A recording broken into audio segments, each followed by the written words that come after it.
Lorsqu'on regarde les villes, le travail qu'elles font, l'énergie qu'elles y mettent à produire une eau potable de qualité à partir de l'usine de filtration, c'est envoyé au niveau du réseau de distribution, il y a des risques.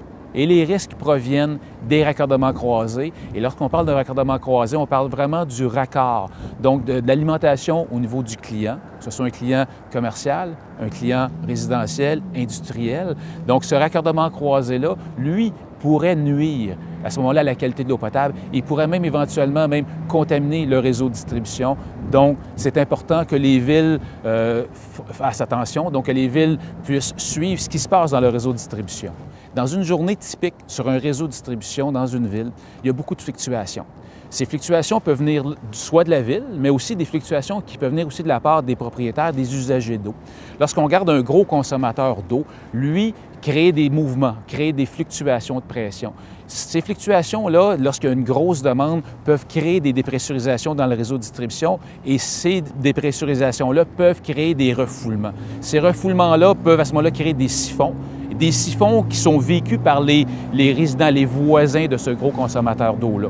Donc, à ce moment-là, on veut s'assurer qu'il n'y a pas de siphonnement d'un produit, de siphonnement d'une matière, d'un contaminant qui viendrait dans le réseau de distribution.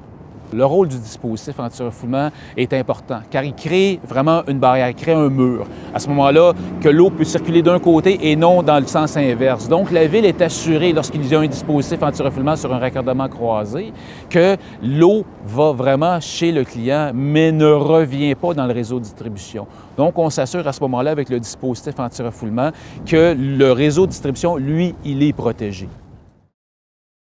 On pourrait parler des édifices en hauteur, ça serait facile parce qu'on parle de gravité, donc tout ce qui monte doit redescendre, mais on doit aussi regarder tout ce qui est institutionnel, tout ce qui est commercial, tout ce qui est production. Puis des exemples que je pourrais nommer, les plants alimentaires sont de gros usagers d'eau pour leur production, mais sont aussi de gros usagers d'eau pour la sanitation, le nettoyage. Et lorsqu'on parle de sanitation, nettoyage, on parle de détergent. Lorsqu'on parle de détergent, souvent il y a un raccordement avec l'eau potable. Donc, ils peuvent devenir vraiment un risque de contamination. Ils pourraient produire une contamination au niveau du réseau.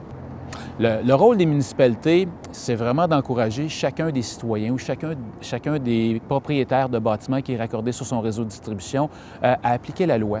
Donc, l'encourager, le sensibiliser à s'assurer que la loi elle est suivie, que les dispositifs sont bien installés, que les dispositifs sont aussi vérifiés. La loi s'applique aussi à ces bâtiments, mais son réseau de distribution, son rôle, c'est s'assurer vraiment qu'elle a le contrôle complet à partir de l'usine de filtration jusqu'au point de raccordement de chacun des propriétaires.